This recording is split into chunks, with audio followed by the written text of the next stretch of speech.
পেঁপের ২ রকম রেসিপি নিয়ে হাজির হইছি। আগে কখনো এরকম রেসিপিটা রান্না করি নাই। ফার্স্ট টাইম রান্না করছি, অনেক মজা হয়েছিল, তাই ভাবলাম আপনাদের মাঝে শেয়ার করি।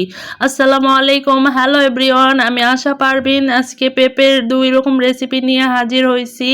আজকে আমি রান্না করব পেঁপের ডাল আর হচ্ছে পেঁপে দিয়ে পাবদা মাছ দিয়ে চচ্চড়ি। দুইটাই অনেক বেশি মজা হয়েছিল। পেঁপের চচ্চড়ি আগে খাইছি অন্য মাছ দিয়ে, আর কিন্তু পেঁপের ডাল কখনো খাই নাই। একসময় আমার বাবু হওয়ার পর পেঁপে এত পরিমাণে খাইছি, খাইতে খাইতে আমার ব্যারস ধরে গেছে, আর খাওয়ার কোনো ইচ্ছে ছিল না, আর এখনো ভালো লাগে না। কিন্তু হঠাৎ জামাই নিয়ে এসছে, তার খাওয়ার খুব ইচ্ছে হয়েছে, সেই জন্য আমি ভাবলাম দেখি অন্য কিছু ট্রাই করা যায় না কি। আমি যেহেতু চট্টগ্রামে থাকি, এখানে সবাই বলে যে পেঁপে দিয়ে ডাল দিয়ে রান্না করলে অনেক বেশি মজা লাগে, তাই আমার মন চাইলো যে দেখি আমি আমার মতো করে রান্না করি কেমন লাগে। পেঁপে দিয়ে ডাল আমি নিজের ইচ্ছা মতো যা যা দিয়ে রান্না করার ইচ্ছে হচ্ছে তা তাই দিছি।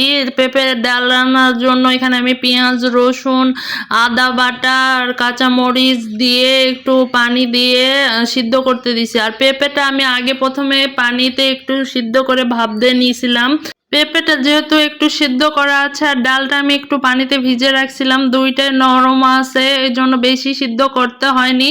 সামান্য একটু করে পানি দিয়ে দিয়ে কষে নিছি। নিয়ে যখন পানিটা মরে যায় তখন আমি একটু পানি দিয়ে দিই। যতটুকু ডাল আমি রান্না করব ঠিক ততটুকু পানি দিয়ে ওটা এক পাশে রেখে এখন ডালের বাগার দেওয়ার জন্য আমি এখানে পেঁয়াজ, কাঁচা মরিচ, রসুন আর হচ্ছে শুকনা মরিচ নিয়ে ভালো করে তেলে কিছুক্ষণ ভেজে নেব। এটা একটু লালটি হওয়া পর্যন্ত ভেজে নিব। তারপরে এখানে আমি ৫ ফোড়ন দিলাম, এটা আমরা ডাল মশলা বলি।